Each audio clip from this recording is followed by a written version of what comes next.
still not in the markets at the level that we should be.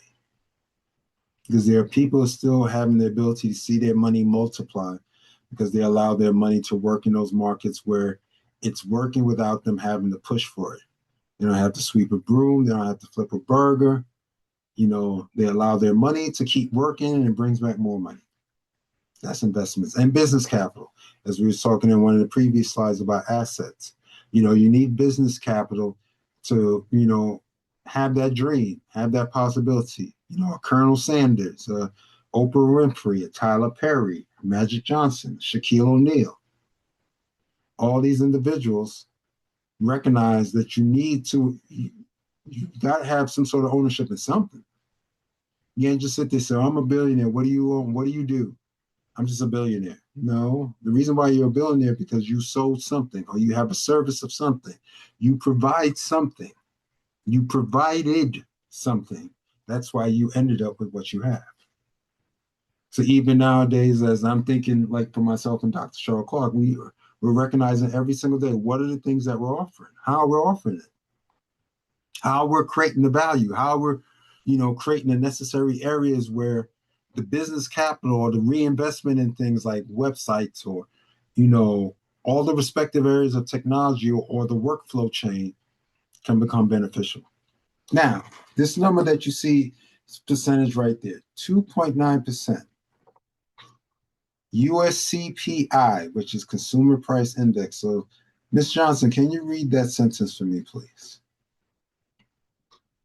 The Consumer Price Index rose 2.9% from December 2023 to December 2024, meaning $100 saved today buys less next year.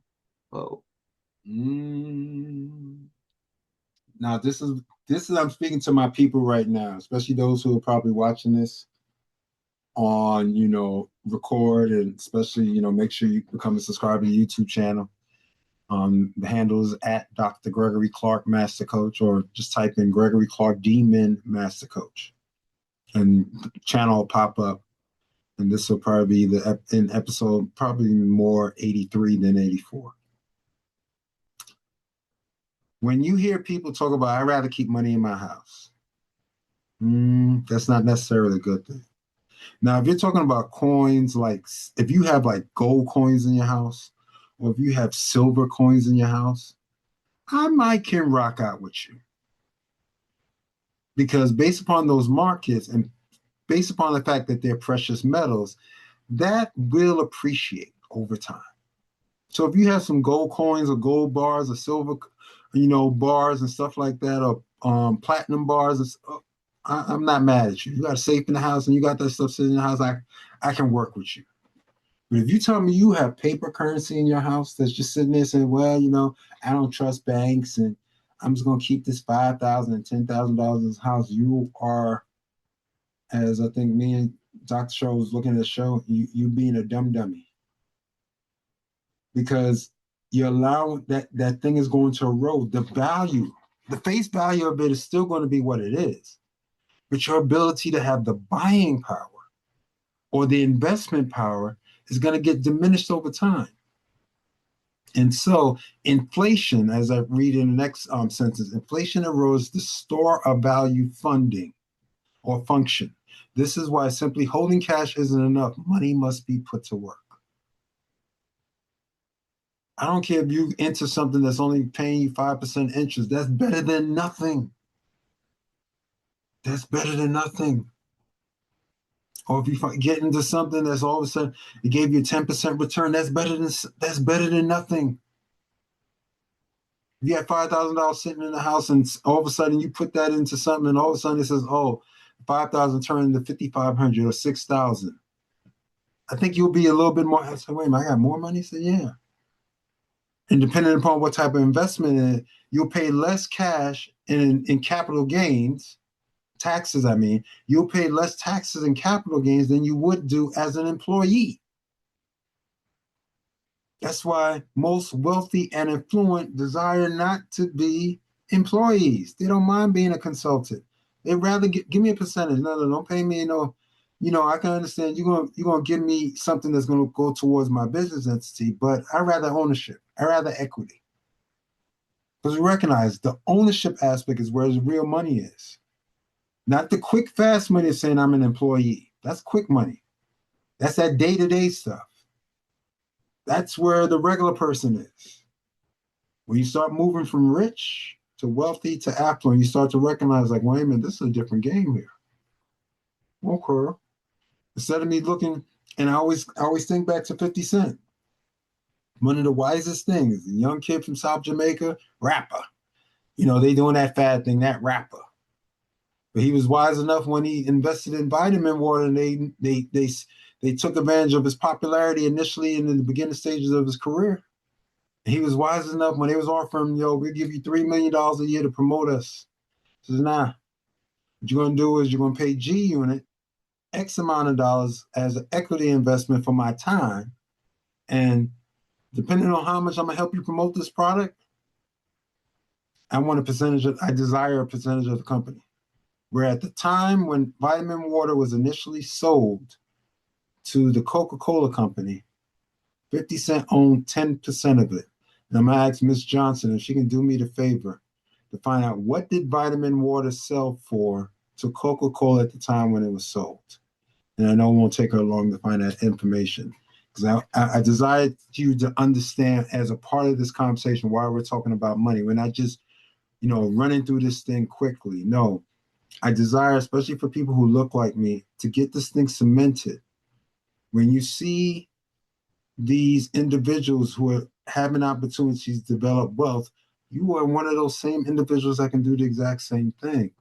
If you have the right product, right strategy, and you're willing to take a risk on yourself. Like, this is a season I'm recognizing. There's certain decisions I know I have to make because now I'm investing in myself. I have to be willing to, if I don't believe in myself, how can I expect anyone else to believe in me? There's certain risk I have to take. Because if I'm not willing to put some space of leverage, that means I should stay an employee. I should stay and wait for someone to resume me and to give me X amount of dollars and be happy with that and not recognizing that there's exponential potential in my family's hands, in the partnership that I have with my wife. That would be dumb for me. So yeah, that means to take a risk. Yeah, maybe certain things feel a little lean, but I'd rather be lean now and be happy later on than to always just to be in a space of comfort, because the mind is a meaning-making machine. So, Ms. Johnson, were you able to find that at that time when vitamin water was sold to Coca-Cola? Coca-Cola acquired Energy Brands, the parent company of Vitamin Water, for $4.1 billion in cash in May 2007. Mm-hmm. Now, mind you, 50 Cent was a rapper in the late 90s. You can find out about his story. We're not focusing on 50 Cent. We're focused on his acumen, that he had enough business savvy to say at that time, as you heard the number that Ms. Johnson shared, 50 Cent owned 10% of vitamin water. So even if you're not a mathematician, if Coca-Cola bought the parent company for $4.1 billion. Now, mind you, everyone had to pay their nice share taxes because especially Coca-Cola purchased this thing in cash. So, it was a nice windfall, but of course it was a nice windfall for the government because, the government is going to get their money, their tax money. But a $410 million payday before taxes, even if, say, 50 to 55% of that went back to the government. That was way better than getting a $3 million stipend to say, okay, I'm just going to promote the product and I'm just an employee. Whereas he could have helped that brand grow to the point that Coca-Cola came to purchase it. And they'd have been happy to say, oh, we'll see if we just continue 50 Cent's contract and, his particular vitamin water is selling, okay, that $3 million, that's pennies. Keep giving that to him. But there's a difference when you come to the table and says, wait a minute, this man is about to get 10% of this steal because he betted on himself. He took the risk. Instead of getting the quick upfront money, he says, "No, I'll work the equity angle." So the same way with the dollars that you made, for those of you who are choosing, remember, there's always choosing power. For those of you who are choosing, to keep your money in some sort of satchel or safe, unless you have turned that currency into some sort of precious metal, please allow your money to work for you, regardless of wherever you're at in the world. Because there are markets of investment all over the world, not just here in the United States. Everyone is investing. And those who invest wisely get an opportunity to reap the rewards. If you're not willing to put risk, there's no reward. No risk, no reward. Any thoughts before we move on? Yeah, I'll try to make it quick. Go ahead. Um, just reading the statistics, they're a little bit older. The average African American household has less than 42% of the average American household savings. And then we're speaking of the stored value of money, having a lesser stored value of money. Households with smaller cash margins are forced to spend nearly 100% of their cash on immediate short-term survival, rent, food, energy, debt services. The money never gets stored, and appreciating assets immediately consumed. So they're open for the next vulnerability. High net worth households primarily have assets like you were speaking about. Lower income households hold the vast majority of modest wealth and debt so that they're never able to appreciate their bottom line value. And more importantly, when you have high cash reserves, a sudden emergency is absorbed seamlessly. When money is scarce, a minor shock forces a household to use that high cost leverage debt, making it harder for them to survive. And instead of money earning compound interest, which you spoke about earlier in the year, the individual pays the compound interest to someone else, creating a negative wealth loop. So you're never quite able to get ahead. And I'm complete. Yeah, it's like you being that hamster on the hamster wheel. The hamster wheel, he's moving. The hamster in that, or guinea pig, or whatever it is, the rodent that's in that particular, space uh for it to move and navigate, and it gets on that wheel. Mainly it's for it to give it some level of exercise, because this is in that box. It really just sit there or have no ability to really move. That's the main reason why they have a hamster wheel in most of those things, because they know the rodent, if not, it's going to just eventually sit there and become fat and just become bloated. And one day why it heart stopped, because it didn't move, became reticent to what its environment. So that hamster wheel is in there. So, okay, now at least this has something to do. It has some sort of activity, some sort of possibility that it can navigate itself with it. But when you bring it to our space as humans, there are too many of us who are on that hamster wheel in life. Whereas we're looking or we're desiring for certain things, but are we moving around in a circle and not going anywhere? And most times, systemically, they would like for you to be stuck in that hamster wheel. Okay, you're gonna go out there, we're gonna send you to school, you're gonna become a good worker, you're gonna find hopefully a decent job, you're gonna work for 30, 40 years of your life, always paying X amount of bills, while the people at the top are figuring out why they living so lavishly. And then we get upset with the people at the top, not recognizing that systemically that's part of how capitalism works. But then again, financial literacy is not necessarily taught in school. It is not taught in school. Unless once you get to college, or maybe if you're in high school and you're one of the good students, you may get economics in 11th or 12th grade. Most times you won't get, how shall I say, you won't get exposed to that until college. And then you might end up with a Dr. Cheryl Clarke story. Dr. Cheryl Clarke, what happened to you when you first got to the Borough of Manhattan Community College? What did they, how did you get in, how shall I say, introduced to the world of credit? Um, I've told the story a lot of times, but there was tables outside, predatory. I call it predatory lending for youngsters. Mm. I was 18, fresh out of college, fresh out of high school, and they was lined up with tables. And I got every credit card that was available to me. And it was like one was $500, the one was $1,000. And I did not have the world of what credit was. And I spent it. I didn't circulate it. I spent it. I did not pay the minimum balance. I don't even think I paid the balance. I just spent Mm. it.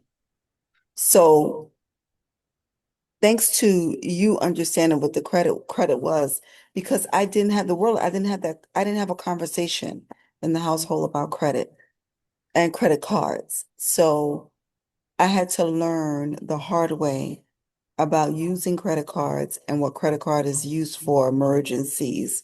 If you're not able to um, use the credit and pay it back, that is something that you should not do. So I had to learn that very early on. So I was in debt up until we got married, right? Hmm. You say up until we got married. Hmm. And to be honest, Clarke paid him off for me. He was like, okay, this is what I'm gonna do. When we got married, he had a hard conversation with me. He said, your credit is jacked up. I was like, and? He said, well, you're not gonna be able to buy a house, you're not gonna be able to do anything. And he cleaned up my credit. I messed it up again. He had another conversation with me. He said, Cheryl, if we're gonna build a life together as a partnership, we have to do this together. And a good name is worth more than silver and gold. So I learned a hard lesson, but that lesson has now stayed with me until in my 50s, and I'm complete. Excellent, excellent, excellent. So, even though I pulled up the CPI for 2024, I desired to give a microcosm just to see that. Now, think about it. We're in the year 2026. We're in August of 2026. And I know inflation is hovering around 3%. That's not good because inflation is measured month to month. So that means if it said inflation's level is 3.3, so that means if it was say 2.8% in February and then say 3% in March. Now remember, each month is compounding, just like how interest you get. Inflation or compounds as well. It's not just saying, oh, it's just staying at the same annualized rate. No, they're giving you the factor of where it's at. So it went up 2.8% this month, and then it goes up 3.3% this month. And you start to say, wait a minute, are you investing in anything, or is your money doing anything that's able to keep up with the rate of inflation? And if the answer is no, then why are you storing it? Because, like they say from last week when we dealt with barter to banking, banks don't even necessarily hold cash in their respective, just saying this, oh, this bank has $50 billion in reserves. Yeah, as soon as they get that money, they're loaning that sucker out. They're looking for people to say, oh, you have an idea, we're willing to invest in that. Okay, yeah, we may look for to either get an equity part of it or we're going to give it to you as a loan. Sometimes if it's an equity part, they're looking long term, says, wait a minute, if we give them this money and we get a piece of the business, we're going to make more money in the long term than just loaning them the money and they pay us back and we don't have a part of it. So they have all these respective conversations. But they're recognizing money is a tool. Whereas at times, when you're just looking at it from a finite space and say, wait a minute, I need money to pay my bills. Okay, we all have bills. We all have responsibilities. And yeah, we all need to be focused and highly responsible in that. But we also must know how we're supposed to be effectively putting money to work for us as we go on to the next slide. Why does money have value? Money works because society agrees it has value. This agreement is called trust. In the Weimar Republic in the 1920s, hyperinflation destroyed trust in the German currency. People needed wheelbarrows of cash to buy a loaf of bread. Come on, Miss Johnson. You wouldn't mind having that wheelbarrow right there in that picture, in that image, to go buy some bread? I would praise God as I did it. But look at Zimbabwe. Read what happened in Zimbabwe in 2008.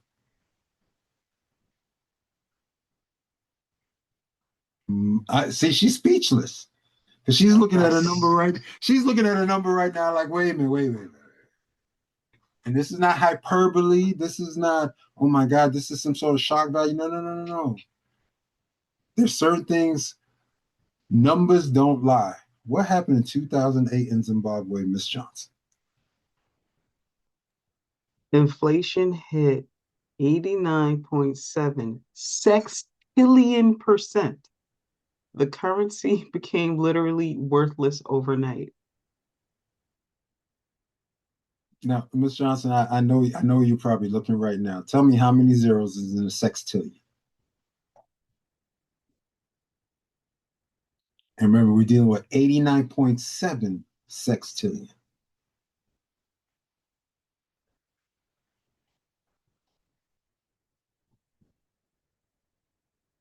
Can't wait to hear what she has to say. Because these are the type of conversations we have to have as a community, as a circle, as recognizing. So, Dr. Clarke, why are you sharing this type of information? Because we have to unravel what we think money is. We have to unravel and get out of this mindset. And I'm not blaming any. That's why it's not a make wrong. It's not saying, like, you're supposed to know this and this. No, actually, you're not supposed to know. They desire for you not to know this. Desire for you just to be I hate to say it like this, but it's the truth. Like a mindless worker. You're here just to go to work, get in your car, get gas, get your groceries, work yourself, get a couple of days off, whatever you consider called the weekend, and then do everything all over again come Monday. Whereas there are other people in the same plane, in the same globe that we're all inhabiting, are sitting there having a life that's almost like a vacation. So did you find anything, Miss Johnson, about a sextillion? That would be 21, or written as 10 to the 21st power. Mm, that's a hell of an exponent. So 89.7 times 10 to the 21st power. And you see, and the reason why I said a lot of times this stuff is sort of systemic, because depending upon the banking systems, depending upon certain things move with the World Bank, and now we get into IMF and all that other stuff. And people say these conspiracy theories. We start talking about Rothschilds and that. Look, this is about recognizing how this tool works. And sometimes they do stuff like this to depress, especially an African nation. When this occurs in Zimbabwe, you'll do this to an African nation because now you desire to go in and grab their resources at such a low level because you're depreciated their stuff that that's worth something. So you can turn around and sell it for a price that's going to make you a boatload of money. See, without trust, money becomes worthless. Trust is the entire foundation. So it's like when people talk about the island of Jamaica. There was one time in the 70s when I was still a young whippersnapper where the Jamaican dollar was stronger than the American dollar. I'm going to say this again. Even though I'm an American citizen, I have Jamaican parentage. There was a time in the 1970s when the Jamaican dollar was worth more than the American dollar until someone decided that Jamaica wasn't following the rules of how we feel the Western Hemisphere should move. And I know I'm working Miss Johnson today, but she'll probably find it quick. How many Jamaican dollars to one US right now? 157. So it takes 157 Jamaican dollars to equal 1 US. Correct, as of August 4th, 2026. So think about that. When you hear someone talk about, yo, I need $800 to buy me some soda, you're sitting there like, what are you talking about? $800? No, they talk about 800 Jamaican. To buy something that we would say, oh, that's $5. Okay. Take the $5 bill.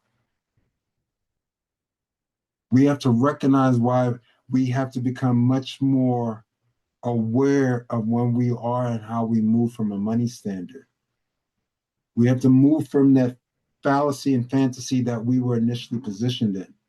That's why I can't even look at a Dr. Cheryl and say, when she shares that story about, what happened to her at BMTC, because it wasn't like she did something wrong. She was pulled into the credit industrial complex just like they did other people. Oh, we didn't tell them about finances and the potentiality of credit and compound interest and 20 or 30% interest when you purchase something on this piece of plastic. And we're hoping that you end up falling into the road or into the trap that happened to Dr. Cheryl initially.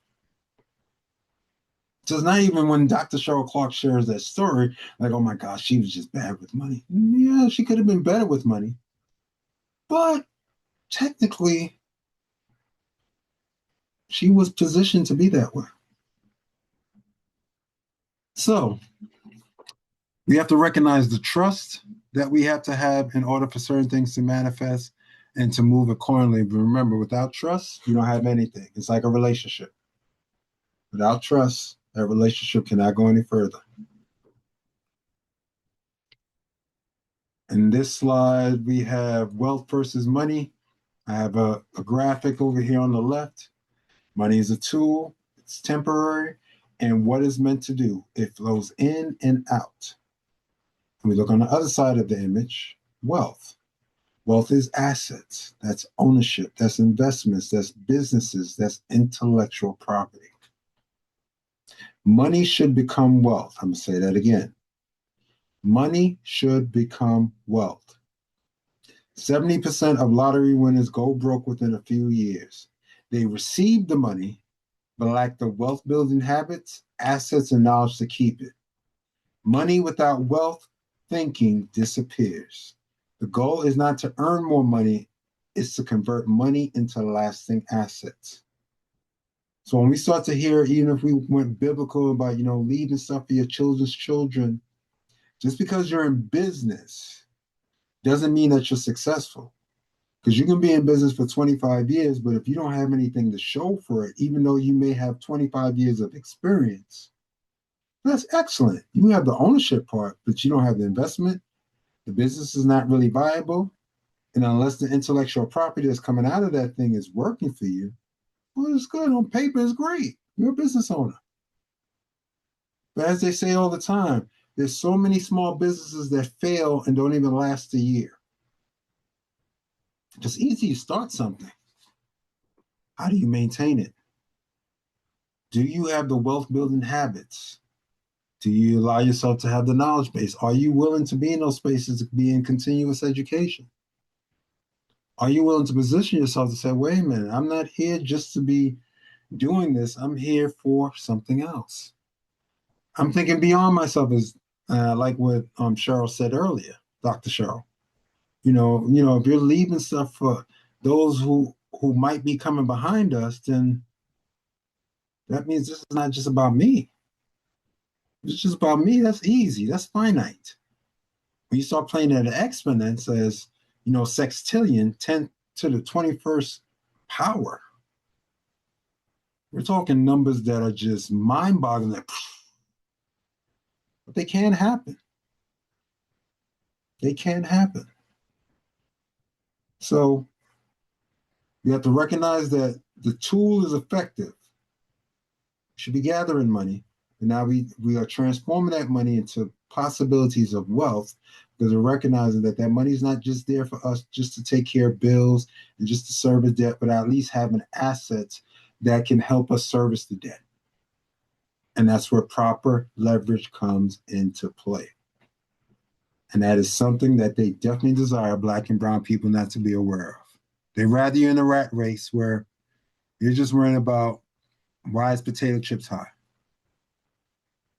Instead of recognizing how do I get an asset? So even if these potato chips are high, my asset is paying for the potato chips. Now move this along. Every dollar has a job. Money should be assigned a purpose. Unassigned money gets spent. Intentional money spends futures. Nicole, can you read what's under spend? Cover your needs and wants with intention. Even though I should have changed that word to circulate, so that's my bad. I'll make sure, but it's really circulation. Circulation, you should be circulating your dollars to cover your needs, and it's not so much your wants, but those things that are desires, because if it's a want, you shouldn't get it. Well, I want chicken. No, you don't want chicken. If you desire that you need chicken, get the chicken. You need the potato chips, get the potato chips. You need the cookies, get the cookies. But if you just get it from a want, you're always going to be wanting. So, Dr. Shaw, can you read what it says under save? May I say something before I read that? Go ahead. You said something very interesting there. What you're doing tonight is constructing our words because the words have power. Mm-hmm. And you even said to yourself, it's like right now, like what we're doing, I'm watching what I say. And like today I said something to you, and you were just like, um, well, you didn't have to say that. And then I left and I thought about it and I said, I didn't have to say that. I have to watch my words because we will have what we say we have. So if you're always in a state of want, you're always in a state of always in perpetual cycle of you being the victim of certain circumstances. You're Black. Okay. You're a woman. Okay. You don't have to be in the same perpetual generational cycle. And we shift that firstly with our words. So I wanted to say that to you. You asked me to read the spend No, under save. under save. Build a cushion for emergencies and goals. Now, this is not you saving $200,000 in the house. If you feel like, you want some ready cash that's available, like, anyone with some good sense, you may have, a couple of dollars stashed someplace in the house, just in case it's something as an emergency that you can just touch real quick that you don't have to run to the bank to. That's understandable. That's not a make wrong. But we're not sitting here saying, keep, tens of thousands of dollars in your house unless it's some sort of precious metal. Because if it's not a precious metal, what are you doing? What are you having the cash for? Right, at least take the cash and go buy the precious metal. If you're gonna keep something in your house that's gonna be just sitting there that you desire to look at. At least based upon how it fluctuates in the market, you might buy it, spend $10,000 on some gold bars, and all of a sudden you find out by the end of the year, those gold bars are worth now 17,000. That's better than saying, "Oh, I had $10,000 in cash in my safe or $10,000 sitting around the house." Learn how to utilize the difference of it all. Mr. Richards, if you can read what's under invest.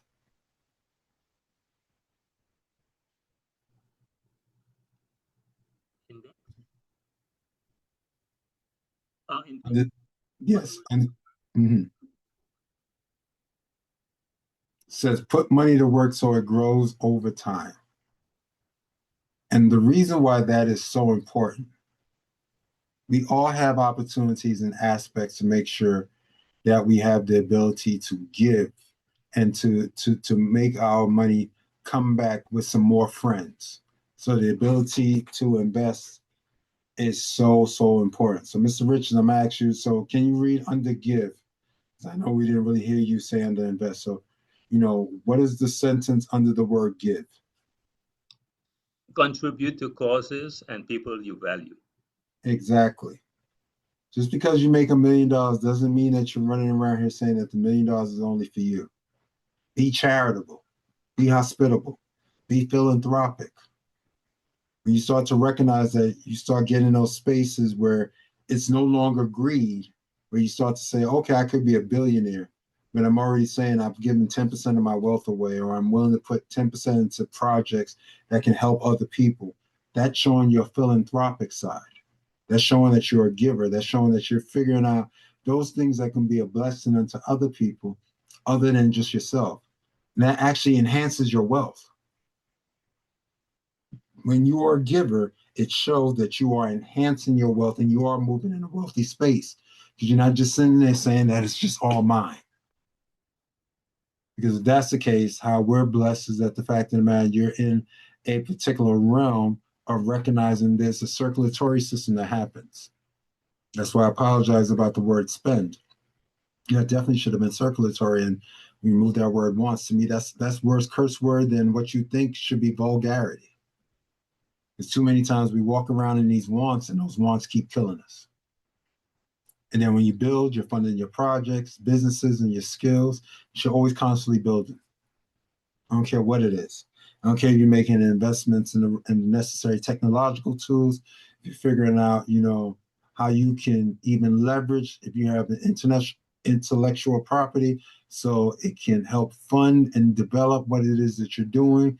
And then even though you may do one thing, wise people start to recognize as, yeah, I may be a speaker, but I may own a part of this business over here, or I may have invested in a pizza shop over here. It's just like when they talked about with Shaq. Shaq says, I don't know how to cook chicken, but I think he just opened up like his 25th big chicken store, where he has those stores around the country, in certain markets around the country. People says, oh, there's only 25 restaurants, but you got to think about it. That is part of his realm of building wealth, and it's his brand. People going to eat chicken. Why not sell it to them?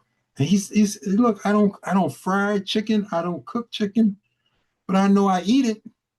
I know other people like to eat it, so why not invest in the business? Someone came to me with an idea, I was able to buy the concept, and now I'm expanding the concept. And that's why I said never curse the rich, because if you curse the rich, you'll never be like one of us.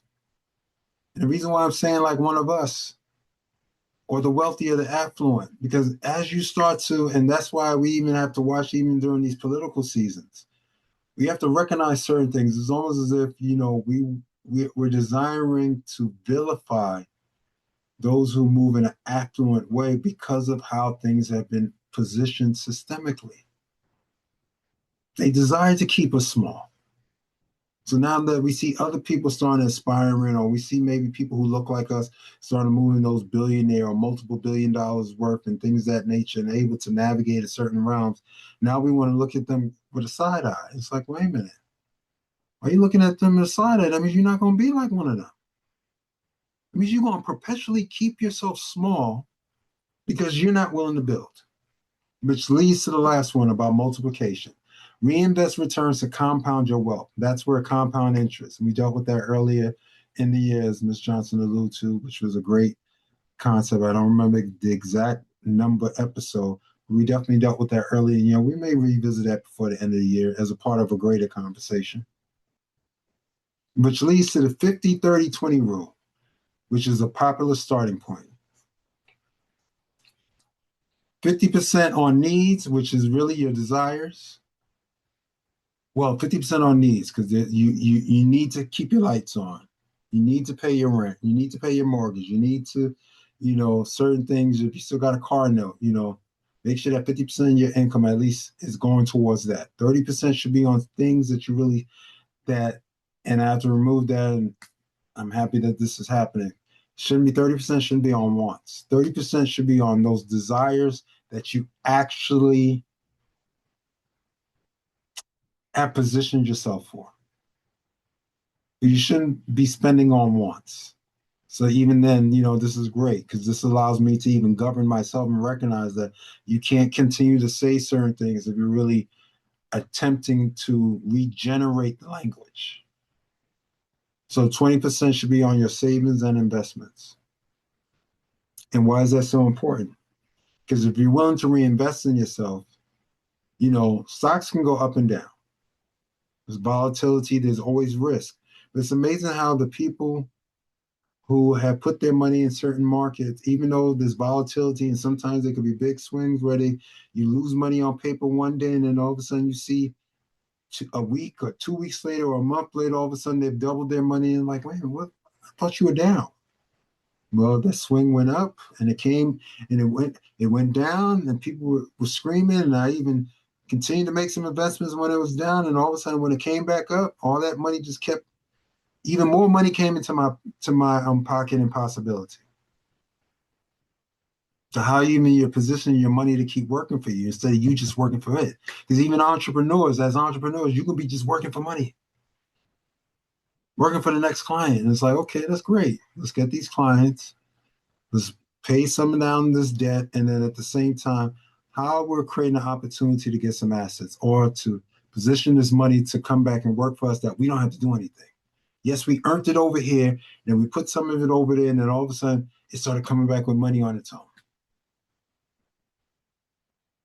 And that 50-30-20 rule works globally. It's one of those financial literacy standards that just works globally. And a reflection as we start to bring this to a close. Money itself is neutral. I want you to remember that. Money's not bad. Money's not a negative.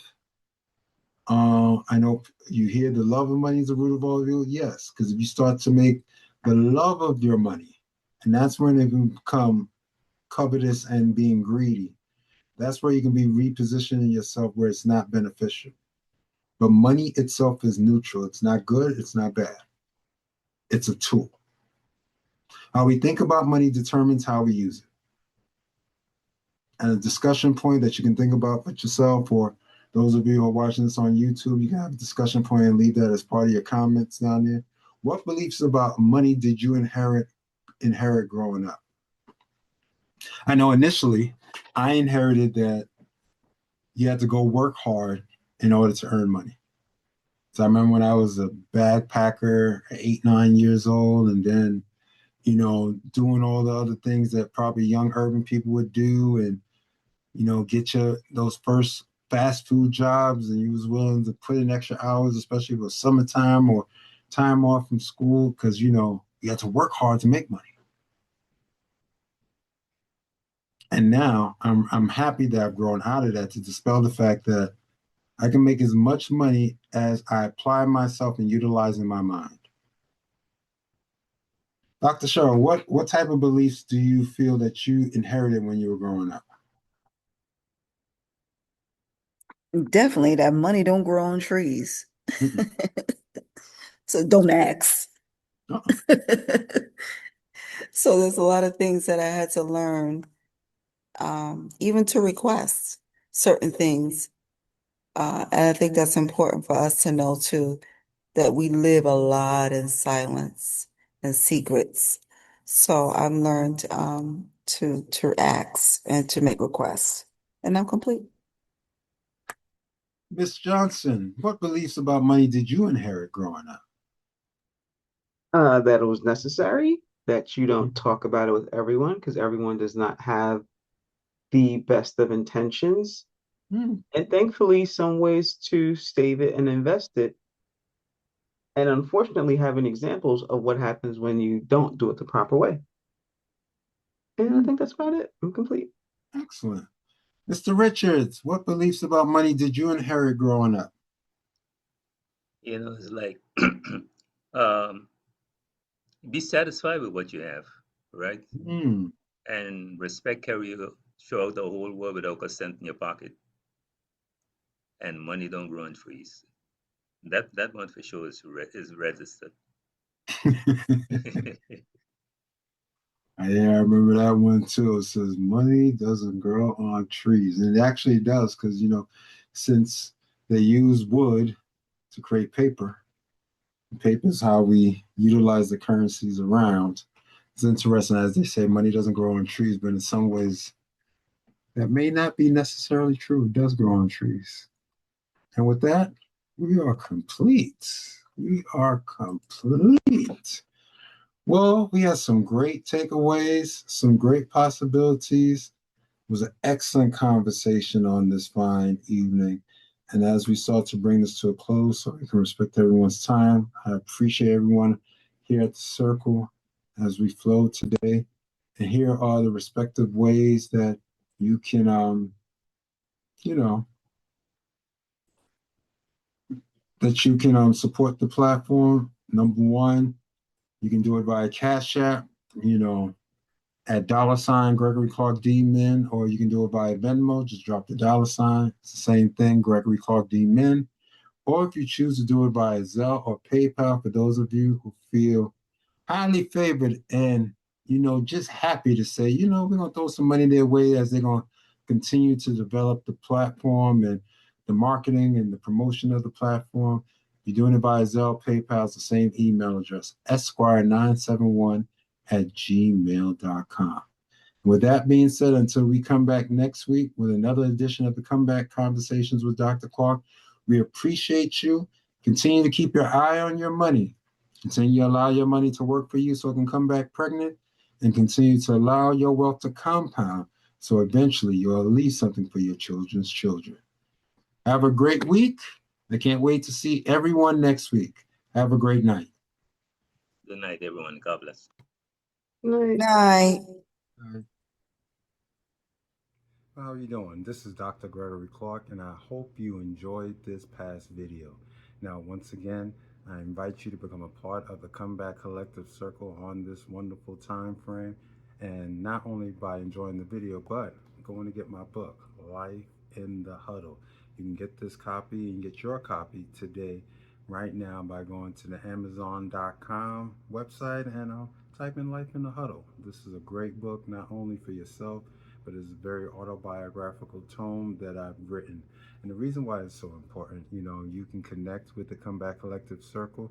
You can support this community by financial means. You can do it via Cash App at $ Gregory Clarke D Min, or you can go via Venmo to Gregory Clarke D Min.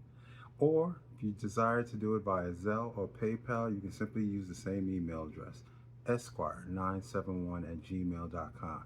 I hope you enjoyed the journey. Can't wait for you to see you as a part of the circle as we grow the community. Have a great day.